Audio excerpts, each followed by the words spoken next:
এজন্য নেককার সন্তান, আপনারা বাবাদেরকেও বলি, আল্লাহর বহুত বড় নিয়ামত রে বাবা, একটা নেক সন্তান মেলা। কোরআনুল কারীমের মধ্যে আছে সমস্ত নবীরা আল্লাহর কাছে নেক সন্তানের আলাদা দোয়া করতেন।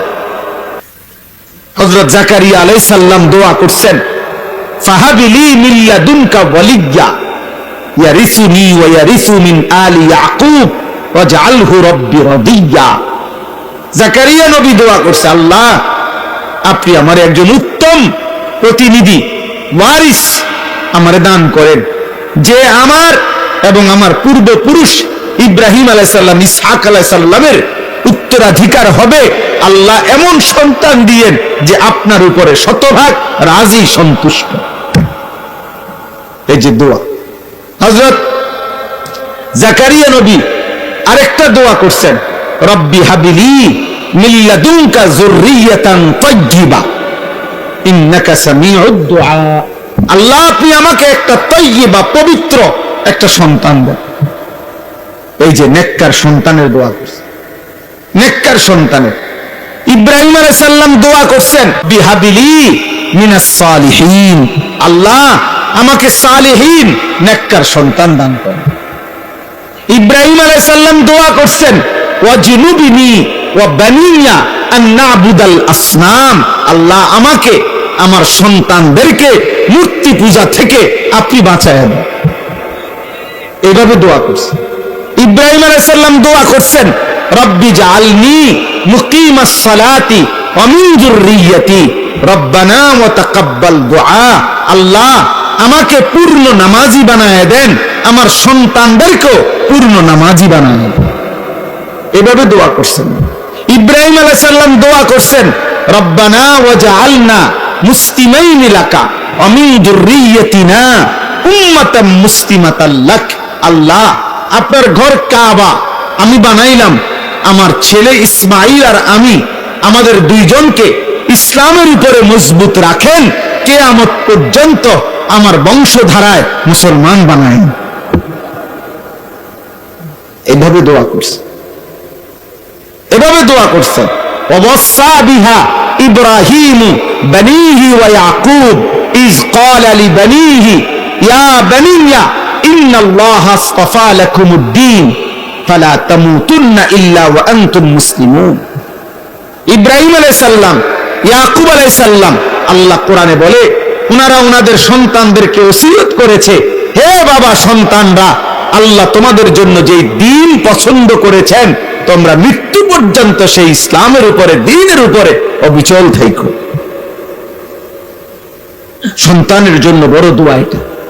হুজুর দোয়া করেন, আল্লাহ যাতে আমার এদ্দুর হায়াত দে, জিফুতের লাগিয়া কদ্দুর ঘর দুয়ার বিল্ডিং জায়গা জমি কদ্দুর যাতে রেডি করে দিয়ে যেতে পারে। ধোকা এগুলো মিয়া, ধোকা এগুলা ভুয়া মিয়া। সন্তানের ঈমান, সন্তানের সিজদা, সন্তানের তাকওয়া শ্রেষ্ঠতম নিয়ামত, শ্রেষ্ঠতম নিয়ামত। আল্লাহ তাআলা আমাদেরকে তৌফিক দান করেন। কোরআনুল কারীমের মধ্যে আল্লাহ তাআলা ইরশাদ করেছেন, ইন্নাল্লাহা ইয়া'মুরু বিল আদলি ওয়াল ইহসান ওয়া ইতা'i যিল কুরবা ওয়া ইয়ানহা আনিল ফাহশা'i ওয়াল মুনকারি ওয়াল বাগই ইয়াইযুকুম লাআল্লাকুম তাযাক্কারুন। আল্লাহ তাআলা বলেন, নিশ্চয়ই আল্লাহ তোমাদেরকে তিনটি বিষয়ের আদেশ করছেন এবং তিনটি বিষয়ের নিষেধ করছেন। আল্লাহ তাআলা নিজে আদেশ করেছেন তিনটি কি? এক নম্বর আদল, সব কাজে ইনসাফ, সমতা, আদল, ন্যায় ইনসাফের, নিজের সাথে, পরিবারের সাথে, জীবন চলার প্রত্যেক ক্ষেত্রে আল্লাহ পাকের সমস্ত মাখলুকের সাথে ইনসাফ করা। একেবারে রাষ্ট্রের প্রধান থেকে সমাজের নিচ পর্যন্ত প্রত্যেকের জন্যই আল্লাহর আদেশ ইনসাফ করা।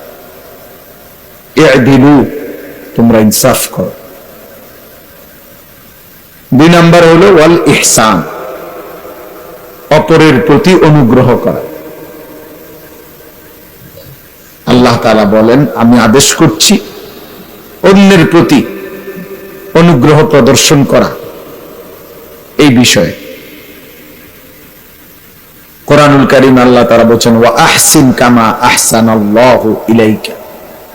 আল্লাহ তোমাকে যেরকম সম্পদ দিয়ে অনুগ্রহ করেছে, যাদেরকে দেয় নাই তুমিও তাদেরকে দিয়ে অনুগ্রহ করো, ইহসান করো। এই অপরের প্রতি দয়া, অপরের কল্যাণ, আল্লাহ তাআলা বলেন এটা আল্লাহর আদেশ। ওয়া ইতাইজিল কুরবা, নিকট আত্মীয়কে তাদের হক দেওয়া আল্লাহ তাআলার আদেশ। আপনজনের হক আদায় করা, মায়ের হক, বাবার হক, স্ত্রীর হক, ভাই বোনদের হক, চাচার হক, ফুফির হক, এমন নিকট আত্মীয়দের হক আদায় করা, তাদেরকে দেওয়া আল্লাহ তাআলার আদেশ। তিনটি জিনিস আল্লাহ নিষেধ করেছেন।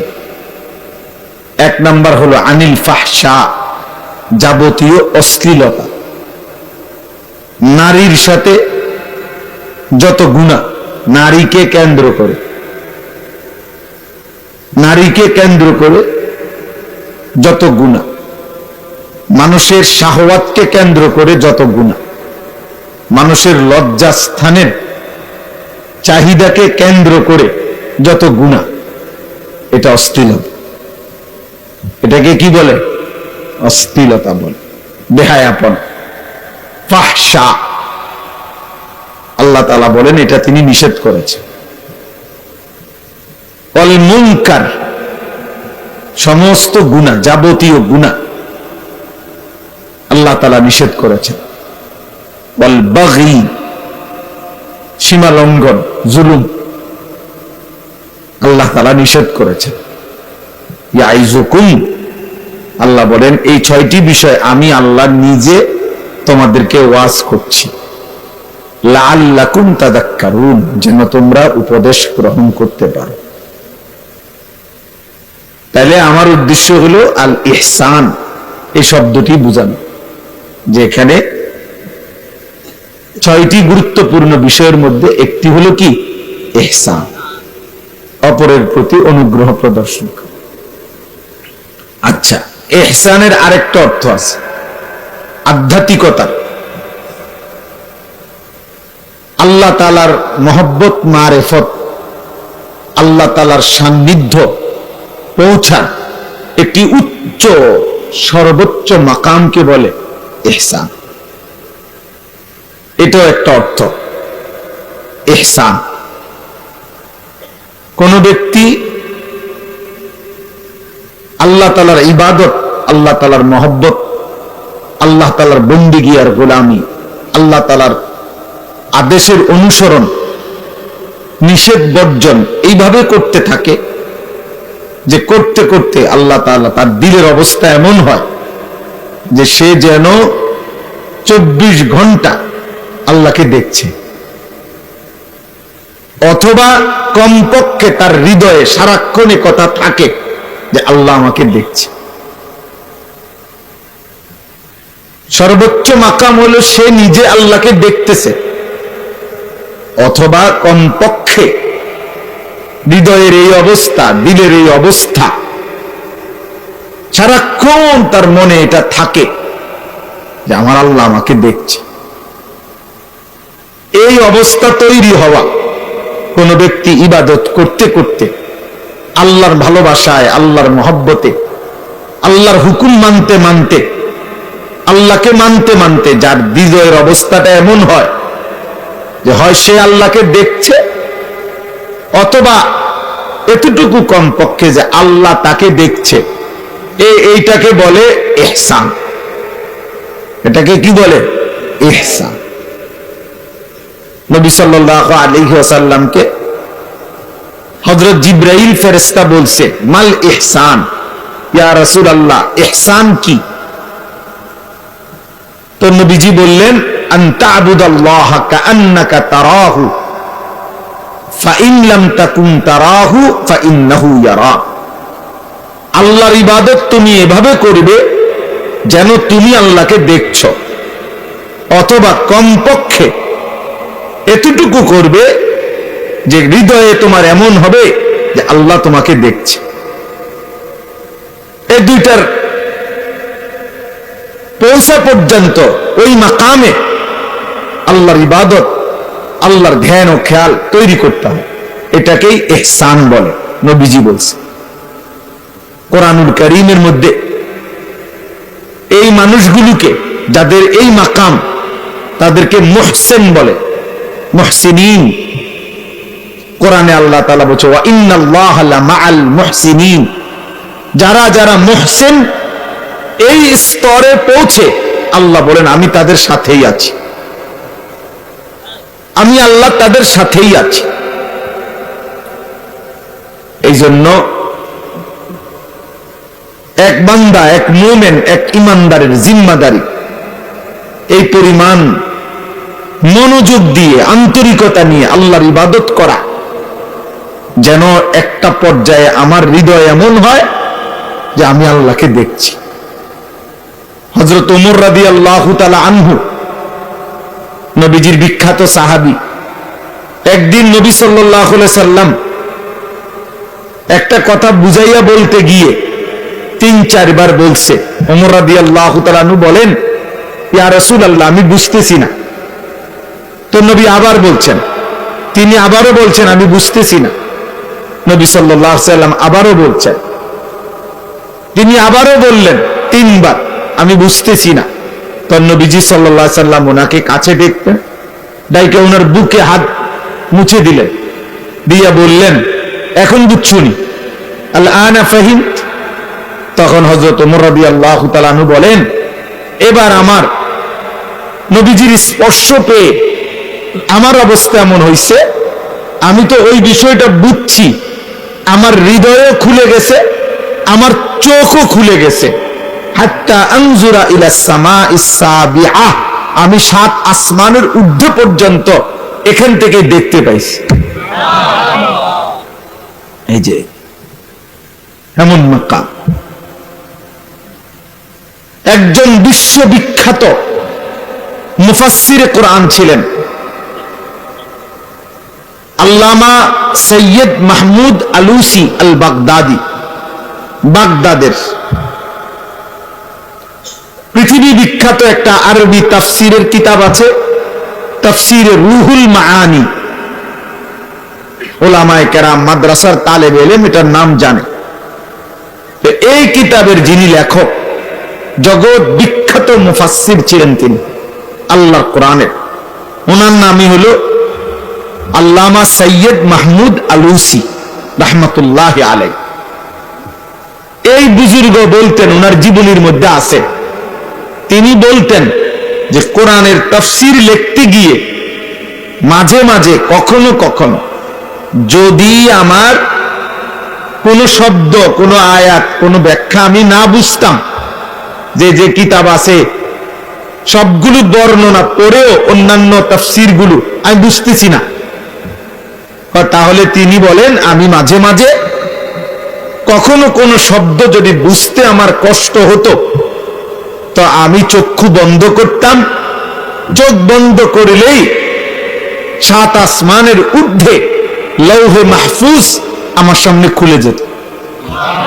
আমি দেখতাম আল্লাহ তাআলার কুদরতি ভাবে আমার আল্লাহর পক্ষ থেকে ওই আয়াতের ব্যাখ্যা, শব্দের ব্যাখ্যা লৌহে মাহফুজে আমার জন্য লেখা হতো।